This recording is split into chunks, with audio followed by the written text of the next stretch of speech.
మా latest videos కోసం మా ఈ తెలుగు న్యూస్ ఛానల్ సబ్స్క్రైబ్ చేసి గంట సింబల్ యాక్టివేట్ చేసుకోండి. రేపు గురువారం రోజు రహస్యంగా నిమ్మకాయలను ఇలా ఇంటి బయట పడవేయండి. చాలు, లక్షలు కాదు కోట్లు వస్తాయి. ఇలా పడేస్తే మీ సర్వ కష్టాలు పోతాయి. కష్టాల నుంచి మీరు ఈజీగా బయటపడగలుగుతారు. అద్భుతమైన ఫలితాలు వస్తాయి. అన్ని రకాలుగా కలిసి వస్తుంది. గురువారం రోజు చేసే ఈ నిమ్మకాయ పరిహారం ఎంతో శక్తివంతమైనది. ఒక నిమ్మకాయ మన జీవితాన్ని మారుస్తుంది. మనకు ఉండే ఇబ్బందులను తొలగిస్తుంది. అన్ని విధాలుగా కలిసి వచ్చేలాగా చేస్తుంది. నిమ్మకాయ చూడడానికి చాలా చిన్నగా ఉంటుంది, కానీ దానితో పరిహారం చేస్తే వచ్చే ఫలితాలు మాత్రం గొప్పగా ఉంటాయి. మనకు ఏదైనా తీవ్రమైన కష్టం వచ్చినప్పుడు, బాధలు వచ్చినప్పుడు ఈ నిమ్మకాయ పరిహారం చేస్తే అద్భుతమైన ఫలితాలు వస్తాయి. నిమిషాల్లో ఫలితాలు వస్తాయి. బ్రహ్మాండంగా ఉంటుంది. ఈ పరిహారంతో మీకు ఉన్న దరిద్రాలన్నీ పోతాయి. గురువారం రోజు ఏ సమయంలో అయినా సరే ఈ పరిహారం చేసుకోవచ్చు. పగలు, మధ్యాహ్నము, సాయంత్రము, రాత్రి ఇలా ఎప్పుడైనా ఈ పరిహారం చేసుకోవచ్చు. మరి ఇంతకీ గురువారం రోజు నిమ్మకాయలతో ఏం చేయాలి అనే విషయాన్ని ఇప్పుడు మనం ఈ వీడియోలో వివరంగా తెలుసుకుందాం. అంతకన్నా ముందు చిన్న కథను విందాం. ఫ్రెండ్స్, అంతకన్నా ముందు కామెంట్ బాక్స్లో ఓం లక్ష్మీ నమో నమః అని కామెంట్ చేయండి. అలాగే ఈ వీడియోకి ఒక లైక్ కొట్టి మా ఛానల్ని సబ్స్క్రైబ్ చేసుకోవటం మర్చిపోవద్దు. పూర్వం కృష్ణాపురం అని ఒక అందమైన గ్రామం ఉండేది. ఆ గ్రామంలో రామయ్య అనే ఒక గృహస్థుడు నివసించేవాడు. అతనికి భార్య, 2 పిల్లలు ఉండేవారు. రామయ్య ఎంత కష్టపడి పనిచేసినా అతనికి దురదృష్టం వెన్నంటే ఉండేది. పూట గడవడమే చాలా కష్టంగా ఉండేది. రోజులు గడుస్తున్న కొద్దీ అతని దారిద్ర్యం మరింత పెరిగిపోయింది. ఇంట్లో తినడానికి ఒక చిన్న గింజ కూడా లేని పరిస్థితులు తలెత్తాయి. భార్య, పిల్లలు ఆకలితో అలమటిస్తుంటే చూడలేక రామయ్య గుండె పగిలేలా ఏడ్చేవాడు. ఊళ్ళో ఉన్న వాళ్ళందరినీ సహాయం అడిగారు, కానీ ఎవరూ అతనికి పెద్దగా సహాయం చేయలేకపోయారు. ఇలాంటి భయంకరమైన దుర్భర పరిస్థితుల్లో ఒకరోజు పరమానంద స్వామి అనే ఒక గొప్ప తపస్సంపన్నుడైన మహాత్ముడు ఆ ఊరికొచ్చాడు. ఆయన ముఖంలో ఎంతో తేజస్సు, మాటల్లో ఎంతో ప్రశాంతత ఉండేవి. ఆయన ప్రతి ఇంటికి వెళ్ళి భిక్షాటన చేస్తూ చివరకు రామయ్య ఇంటి ముందుకు వచ్చాడు. గుమ్మం ముందు నిలబడి దేహి నారాయణ హరి అంటూ భిక్ష అడిగాడు. ఆ పిలుపు విన్న రామయ్య భారమైన అడుగులతో బయటకు వచ్చాడు. ఎదురుగా ఉన్న ఆ మహాత్ముడిని చూడగానే రామయ్యకు తెలియని ఒక భావోద్వేగం కట్టలు తెంచుకుంది. ఇంకా ఏమాత్రం ఆలోచించకుండా ఆ స్వామివారి పాదాలపై పడి కన్నీరు మున్నీరుగా విలపించడం మొదలుపెట్టాడు. ఆ దృశ్యం చూసి చలించిపోయిన పరమానంద స్వామి, నాయనా, ఎందుకింతగా కుమిలిపోయి ఏడుస్తున్నావు? నీ బాధ ఏమిటి అని ఎంతో ప్రేమగా అడిగాడు. అప్పుడు రామయ్య కన్నీళ్లు తుడుచుకుంటూ, స్వామి, ఈ విశాలమైన ప్రపంచంలో నాంతటి దురదృష్టవంతుడు, దరిద్రుడు బహుశా ఎవరూ ఉండరేమో. మీరు ఒక మహాత్ములు, మా ఇంటికి వచ్చి భిక్ష అడుగుతున్నారు, కానీ మీకు గుప్పెడు బియ్యం వేసేంత స్తోమత కూడా నాకు లేదు. నా దారిద్ర్యాన్ని చూసి నాకే సిగ్గేస్తోంది. గత 3 రోజుల నుండి మా ఇంట్లో పొయ్యి వెలగలేదు. నా భార్య, పిల్లలు పస్తులుండి నీరసించిపోయారు. ఊళ్ళో వాళ్ళని అడిగినా మా ఆకలి బాధలు తీరడం లేదు. నాబోటి ఆకలి గొన్నవాడు, అభాజ్యుడు ఈ లోకంలోనే ఎక్కడా ఉండడు స్వామి అంటూ భోరున విలపించాడు. అప్పుడు ఆ పరమానంద స్వామి ఒక చిరునవ్వు నవ్వి రామయ్య భుజం తట్టి ఇలా అన్నాడు, ఓ పిచ్చివాడా, ఈ అజ్ఞానపు మాటలు ఎందుకు మాట్లాడుతున్నావు? ఈ ప్రపంచంలో నీ ఎంతటి ధనవంతుడు మరొకరు లేరు. నువ్వు తలుచుకుంటే ఏ క్షణమైనా ఈ ఊళ్ళో ఉన్న వాళ్ళందరినీ కోటీశ్వరులుగా మార్చగలవు. అత్యంత నిరుపేదను కూడా క్షణంలో కుబేరుడిగా చేయగలవు. నీకున్న దారిద్ర్యాన్ని చిటికలో దూరం చేసుకోగలవు. అంతటి అపారమైన సామర్థ్యం, శక్తి మీ సొంతం. కానీ పాపం నీకు నీ శక్తి గురించి, నీ దగ్గర ఉన్న సంపద గురించి ఏమాత్రం అవగాహన లేదు అని అన్నాడు. ఆ మాటలు విన్న రామయ్యకు పిచ్చి కోపం వచ్చింది. ఒక పక్క ఏడుపు వస్తున్నా నవ్వుతూ, స్వామి, మీరేమైనా మాయమాటలు చెబుతున్నారా, లేక నా పరిస్థితి చూసి నాతో పరిహాసమాడుతున్నారా? నా దగ్గర చిల్లి గవ్వలేదు. నా పిల్లలకు పట్టెడు అన్నం పెట్టలేకపోతున్నాను. నన్ను చూసి మీరేమో నాకంటే ధనికుడు లేడని అంటున్నారు. మీరు నా పరిస్థితికి పూర్తిగా విరుద్ధంగా మాట్లాడుతున్నారు. నాకు ఏమీ అర్థం కావడం లేదు అని అన్నాడు. వెంటనే పరమానంద స్వామి రామయ్య ఇంటి లోపలికి నడిచాడు. ఇల్లు మొత్తం పరికించి చూశాడు. మూలన పడి ఉన్న ఒక నల్లటి రాతి ముక్కను చూసి దాన్ని చేతిలోకి తీసుకొని, రామయ్య, ఇదేమిటి అని అడిగాడు. రామయ్య విసుగ్గా, స్వామి, అది ఒక పాత రాయి, ఎప్పటి నుండో అక్కడే పడి ఉంది అని అన్నాడు. స్వామి మళ్ళీ దాన్ని తదేకంగా చూస్తూ, ఇది నిజంగా రాయేనా మళ్ళీ చూసి చెప్పు అన్నారు. రామయ్యకు కోపం వచ్చి, అవును స్వామి, అది 100కు 100% రాయి మాత్రమే అన్నాడు. అప్పుడు స్వామి నవ్వుతూ, నాయనా, జ్ఞానులైన వారు దీనిని రాయిగా భావించరు, ఇది అత్యంత విలువైనది అనన్నాడు. రామయ్య అహంకారంతో, మీరు ఏమైనా అనుకోండి స్వామి, కానీ మీరు నన్ను అడిగితే ఊళ్ళో ఉన్న 1000 మందిని పిలిపించి ఇది కేవలం రాయి మాత్రమే అని వాళ్ళందరి చేత ఒప్పించగలను అన్నాడు. అప్పుడు స్వామి, 1000 మంది అజ్ఞానుల మాటలు వినాలా, లేక ప్రత్యక్షంగా నా కళ్ళకు కనిపిస్తున్న సత్యాన్ని నేను నమ్మాలా అని అడిగాడు. రామయ్యకు అర్థం కాక, ఇందులో మీకు సత్యం ఏం కనిపిస్తోంది స్వామి, మీకేమైనా దృష్టి దోషం ఉందా అని వ్యంగ్యంగా అన్నాడు. దానికి స్వామి, ఓ వెర్రివాడా, దృష్టి దోషం ఉన్నది నాకు కాదు, నీకు. నువ్వు ఎప్పుడైనా స్పర్శవేది గురించి విన్నావా అని అడిగాడు. రామయ్య కొంచెం ఆలోచించి, అవును స్వామి, చిన్నప్పుడు మా తాతయ్య కథల్లో చెబుతుంటే విన్నాను. ఇనుముకు ఆ స్పర్శవేదిని తాకిస్తే ఆ ఇనుమంతా స్వచ్ఛమైన బంగారంగా మారిపోతుందని విన్నాను అన్నాడు. అప్పుడు స్వామి చేతిలో ఉన్న రాయిని చూపిస్తూ, నాయనా, ఎన్నో సంవత్సరాల నుండి నీ ఇంట్లో మూలన పడి ఉన్న ఈ రాయి సామాన్యమైన రాయి కాదు, ఇదే ఆ అద్భుతమైన స్పర్శవేది. కావాలంటే మీ ఇంట్లో ఉన్న ఏదైనా ఇనుప వస్తువు తీసుకురా అని అన్నాడు. రామయ్యకు నమ్మకం కుదరకపోయినా ఇంట్లో ఉన్న ఒక పాత ఇనుప గిన్నెను, ఒక తుప్పు పట్టిన కుంపటిని తీసుకొచ్చి స్వామి ముందు పెట్టాడు. ఆ మహాత్ముడు తన చేతిలో ఉన్న ఆ స్పర్శవేది రాయిని ఆ ఇనుప పాత్రలకు తాకించాడు. అంతే, ఆ మరుక్షణం ఆ తుప్పు పట్టిన ఇనుప పాత్రలు తలతలా మెరిసిపోయే స్వచ్ఛమైన బంగారు పాత్రలుగా మారిపోయాయి. రామయ్య ఆశ్చర్యంతో తన కళ్ళను తానే నమ్మలేకపోయాడు. స్వామి నవ్వుతూ, నాయనా, ఇప్పుడు చెప్పు, ఇది రాయా లేక స్పర్శవేదా అని అడిగాడు. రామయ్య వెంటనే స్వామి కాళ్లపై పడి, క్షమించండి మహాత్మా, నా అజ్ఞానంతో మిమ్మల్ని ఎన్నో మాటలన్నాను, ఇది ముమ్మాటికి స్పర్శవేది అన్నాడు. స్వామి మళ్ళీ అడిగాడు, ఇప్పుడు ఎవరైనా దీనిని రాయి అంటే నువ్వు ఒప్పుకుంటావా? రామయ్య ఏడుస్తూ, లేదు స్వామి, ఎవరెన్ని చెప్పినా నేను ఒప్పుకోను అన్నాడు. మరి ఇప్పుడు నీకంటే ధనవంతుడు ఈ లోకంలో ఎవరైనా ఉన్నారా అని స్వామి అడగగా, లేరు స్వామి, నేనే అందరికంటే అదృష్టవంతుడిని అన్నాడు. చూసావా రామయ్య, ఈ స్పర్శవేది ఇన్నాళ్ళు నీ ఇంట్లోనే ఉందా లేక నేను బయట నుండి తెచ్చానా అని అడిగాడు. అప్పుడు రామయ్య, నా ఇంట్లోనే ఉంది స్వామి, కానీ నాకీ దీని విలువ తెలియక ఇన్నాళ్ళు గుడ్డివాడిలా పూటకూటి కోసం ఏడ్చాను అన్నాడు. అప్పుడు పరమానంద స్వామి ఒక గొప్ప సత్యాన్ని చెప్పాడు. నాయనా, ఆ భగవంతుని అపారమైన కరుణ నీపై ఎప్పుడూ ఉంది. ఆ దేవుడి దయ వల్లనే నీకు ఈ స్పర్శవేది లభించింది. కానీ నువ్వు దానిని గుర్తించలేకపోయావు. భగవంతుడు మనకి ఎప్పుడూ తన ఆశీస్సులను, సహాయాన్ని అందిస్తూనే ఉంటాడు. కానీ అజ్ఞానంలో ఉన్న మనం దానిని గ్రహించకుండా కష్టాలు వచ్చాయని దేవుణ్ణి నిందిస్తూ ఏడుస్తుంటాం.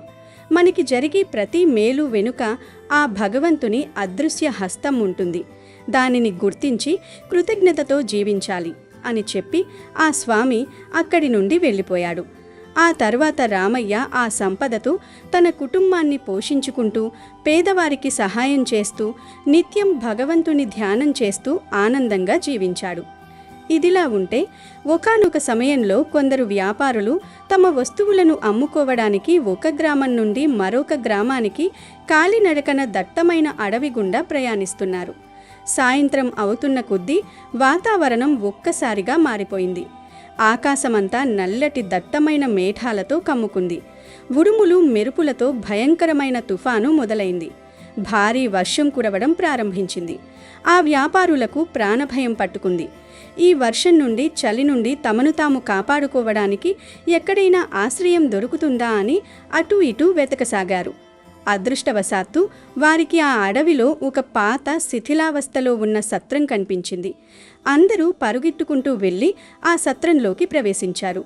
ఆ సత్రం చాలా పెద్దది. అందులో ఎన్నో గదులున్నాయి. వర్షం తీవ్రతకి సత్రం పైకప్పు నిండి నీళ్లు కారుతున్నాయి. బయట వీస్తున్న భయంకరమైన చల్లటి గాలికి సత్రం లోపల ఉన్న గదులన్నీ ఫ్రిడ్జ్లాగా చల్లబడిపోయాయి. చీకటి పడిపోయింది. ఆ వ్యాపారులు చలికి గజగజ వణికిపోతున్నారు. ప్రాణాలు పోతాయేమో అన్నంత భయం వేసింది వారికి. అయితే ఆ సత్రంలో అన్ని గదులు చల్లగా ఉన్నా ఒక చివర ఉన్న గది మాత్రం కొంచెం వెచ్చగా అనిపించింది. ఆ గదిలో ఉన్న కొందరు వ్యాపారులకు చలి తీవ్రత పెద్దగా తెలియడం లేదు. మిగిలిన గదుల్లో ఉన్నవారు కూడా ఈ గదిలోకి వచ్చి ఇక్కడ మాత్రం ఇంత వెచ్చగా ఎలా ఉంది అని ఆశ్చర్యపోయారు. గదంతా చీకటిగా ఉండడం వల్ల వారికి మొదట ఏమీ కనిపించలేదు. కానీ నిశితంగా పరిశీలించి చూడగా ఆ గదిలో ఒక మూలన బూడిదతో కప్పబడి ఉన్న కొన్ని నిప్పు కణికలు కనిపించాయి. ఆ నిప్పు కణికల మీద బూడిద కప్పి ఉండడం వల్ల వాటి వెలుతురు బయటకు రాలేదు. కానీ వాటిలో ఉన్న అగ్ని వేడి మాత్రం ఆ గదిని వెచ్చగా ఉంచింది. ఆ నిప్పు కణికల పక్కనే ఎండిపోయిన కట్టలు చాలా పేర్చి ఉన్నాయి. ఆ వ్యాపారులు వెంటనే ఆ బూడిదను తొలగించి ఆ కట్టెలను ఆ నిప్పుపై వేసి ఊదారు. క్షణాల్లో ఆ చిన్న నిప్పు కణికలు ఒక పెద్ద మంటగా మారాయి.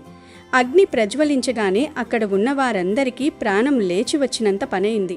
ఆ మంట వెలుతురికి గదంతా దేదీప్యమానంగా వెలిగిపోయింది. చలికి వడికిపోతున్న వారంతా ఆ మంటి చుట్టూ చేరి చలి కాచుకున్నారు. కొంతసేపటికి ఆకలి వేస్తుంటే కొందరు ఆ నిప్పును ఉపయోగించి తమ దగ్గర ఉన్న సరుకులతో వంట చేసుకున్నారు. మరికొందరు ఆ నిప్పు నుండి చిన్న చిన్న దివిటీలు వెలిగించుకుని మిగిలిన గదుల్లోకి వెళ్లి వెలుతురును ఏర్పాటు చేసుకున్నారు. ఇంకొందరు భక్తిభావంతో ఆ అగ్నిని దేవుడిగా భావించి అక్కడ దొరికిన ఆకులతో హోమం చేస్తూ భగవంతుణ్ణి ప్రార్థించారు. ఇక్కడ మనం నిశితంగా గమనించాల్సిన ఒక గొప్ప పరమార్థం ఉంది. ఆ గదిలో అగ్ని బూడిద కింద దాగి ఉందని ఆ వ్యాపారులకు మొదట తెలియదు. అది తెలియకపోయినా సరే ఆ అగ్ని తన వేడిని వారికి అందిస్తూనే ఉంది. వారిని చలి నుండి రక్షిస్తూనే ఉంది. ఇక ఆ అగ్ని ఉందని వారు తెలుసుకున్న తర్వాత దాన్ని తమ తమ అవసరాలకు తగ్గట్టుగా ఎన్నో రకాలుగా ఉపయోగించుకున్నారు.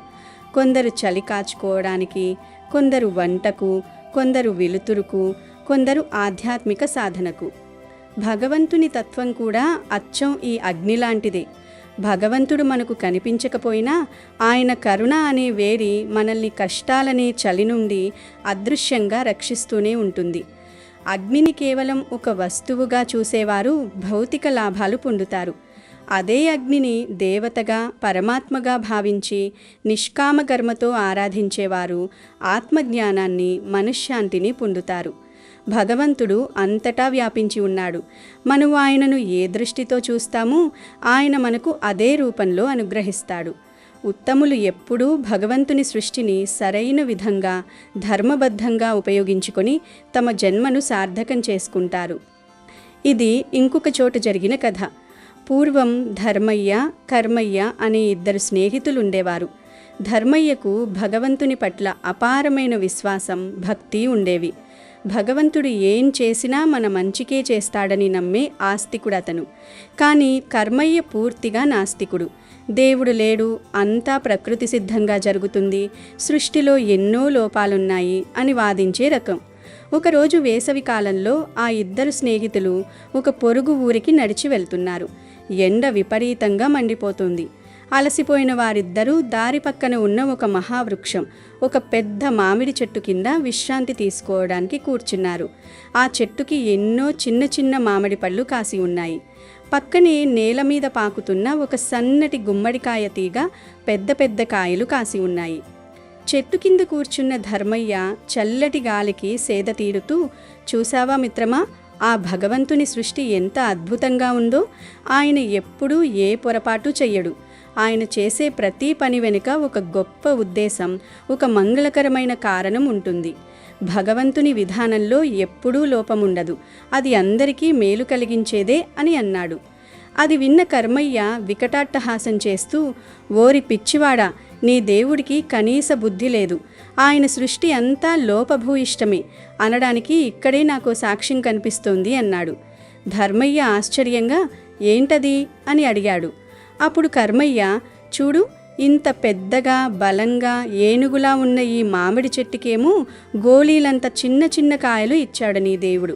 కానీ పక్కనే నేల మీద పాకుతున్న కనీసం బరువు మోయలేని ఆ సన్నటి తీగకేమో మనిషి తలకాయంత పెద్ద గుమ్మడికాయలిచ్చాడు. బలానికి బట్టి కాయలివ్వాలి కదా, ఇంత చిన్న లాజిక్ మిస్ అయిన నీ దేవుడు గొప్పవాడలా అవుతాడు అని వ్యంగ్యంగా నవ్వాడు. అలా కర్మయ్య నవ్వుతున్న క్షణంలోనే గాలికి మామిడి చెట్టు పైనుండి ఒక చిన్న మామిడికాయ రాలి సరిగ్గా కర్మయ్య నుదిటి మీద టప్పుమని పడింది. అది పైనుండి పడటం వల్ల కర్మయ్యకు కొంచెం నొప్పి అనిపించి అబ్బా అంటూ తల రుద్దుకున్నాడు. అప్పుడు ధర్మయ్య చిరునవ్వు చిందిస్తూ, చూసావా మిత్రమా, నా భగవంతుని సృష్టిలో ఎంత గొప్ప ఆంతర్యం ఉందో. నీవన్నట్లుగానే ఒకవేళ ఈ మహావృక్షానికి గుమ్మడికాయలంత పెద్ద పెద్ద కాయలు ఉండి ఉంటే వాటిలో ఒకటిప్పుడు నీ తల మీద పడి ఉంటే నీ పరిస్థితి ఏమయ్యేది? నీ తల పగిలి ముక్కలై ఈ పాటికి నువ్వు ప్రాణాలు వదిలేవాడివి. మనుషులు, జంతువులు ఈ చెట్టు నీడను విశ్రాంతి తీసుకుంటారని, వారికి ప్రమాదం జరగకూడదనే ఆ భగవంతుడు ఈ పెద్ద చెట్టుకు చిన్న కాయలనిచ్చాడు. ఆ సన్నటి తీగ కింద ఎవరూ పడుకోరు కాబట్టి దానికి పెద్ద కాయలిచ్చాడు. భగవంతుడు ఎప్పుడూ పొరపాటు చెయ్యడు. ఆయనలో తప్పు వెతకడం మన మూర్ఖత్వం అవుతుంది అన్నాడు. కర్మయ్యకు అప్పుడు జ్ఞానోదయమైంది. భగవంతుని దయ మన మీద మనం ఊహించిన దానికంటే కోట్ల రెట్లు ఎక్కువగా ఉంటుంది.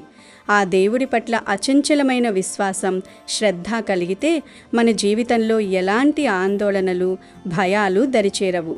కాబట్టి ఈ కథల ద్వారా మనం అర్థం చేసుకోవాల్సిందేమిటంటే, భగవంతుడు ప్రతి క్షణం మనల్ని గమనిస్తూ రక్షిస్తూనే ఉంటాడు.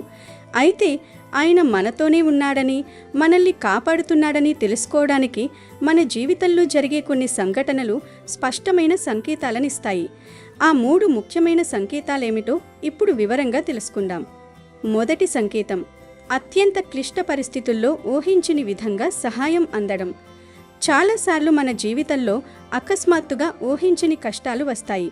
ఆర్థికంగా, ఆరోగ్యపరంగా లేదా మానసికంగా మనం పూర్తిగా కుంగిపోతాం. ఇక ఏ దారి లేదు, మన పని అయిపోయింది అని అనుకునే క్షణంలో ఎక్కడో ఒక మూల నుండి మనం ఊహించని వ్యక్తి ద్వారా లేదా ఊహించని సంఘటన ద్వారా మనకు సహాయం అందుతుంది. ఆ సాయం రావడం వల్ల మనం ఆ గండం నుండి సురక్షితంగా బయటపడతాం. అదంతా మన అదృష్టమను, కాకతాళీయమను మనం అనుకుంటాం. కానీ సత్యం ఏమిటంటే అది భగవంతుడు పంపిన సహాయం. ఆపదలో ఉన్న తన భక్తుణ్ణి కాపాడుకోవడానికి భగవంతుడు ఏదో ఒక రూపంలో ఎవరో ఒకరి ద్వారా ఆ సహాయాన్ని పంపుతాడు. ఇలా మీకెప్పుడైనా జరిగి ఉంటే అది ఖచ్చితంగా భగవంతుడు మీ వెంటే ఉన్నాడు అనడానికి నిదర్శనం. రెండవ సంకేతం, భయంకరమైన ఆపదలో కూడా మనసు ప్రశాంతంగా, నిలకడగా ఉండడం. సాధారణంగా చిన్న కష్టం వస్తేనే మనుషులు భయంతో వణికిపోతారు, నిద్రపోలేరు. కానీ కొన్నిసార్లు మన జీవితంలో చాలా పెద్ద తుఫాను లాంటి కష్టం వస్తుంది. అయినా సరే మన లోపల ఎక్కడో తెలియని ఒక ధైర్యం, ఒక ప్రశాంతత నెలకొని ఉంటుంది. ఏదైతే అది అవుతుంది, అంతా మంచికి జరుగుతుంది అన్న స్థిరమైన నమ్మకం మనసులో ఉంటుంది. ఆ సమయంలో మన బుద్ధి చాలా స్పష్టంగా పనిచేసి సమస్యను పరిష్కరించే దిశగా అడుగులు వేస్తుంది. ఇలాంటి అసాధారణమైన ధైర్యం, ఆంతరంగిక శాంతి మన సొంతం కాదు. అది భగవంతుడు మన హృదయంలో ఉండి మనకిస్తున్న భరోసా. వానలు తడుస్తున్న సత్రంలో అగ్ని ఎలాగైతే వెచ్చదనాన్ని ఇచ్చిందో, కష్టాల్లో ఉన్నప్పుడు భగవంతుడు మన హృదయంలో ఆత్మవిశ్వాసాన్ని రగిలిస్తాడు. ఇది ఆయన మనతో ఉన్నాడనడానికి రెండవ గొప్ప సంకేతం. మూడవ సంకేతం, ప్రకృతి ద్వారా లేదా ఒక అంతఃప్రేరణ ద్వారా మార్గదర్శకత్వం లభించడం. మనం ఏదైనా ఒక తప్పు చేయబోతున్నప్పుడు లేదా ఒక ప్రమాదంలో పడబోతున్నప్పుడు మనకు తెలియకుండానే లోపల నుండి ఒక స్వరం వద్దని వారిస్తుంది. ఇది చేయవద్దు, ఆ దారిలో వెళ్ళవద్దు అని ఒక బలమైన అంతఃప్రేరణ కలుగుతుంది.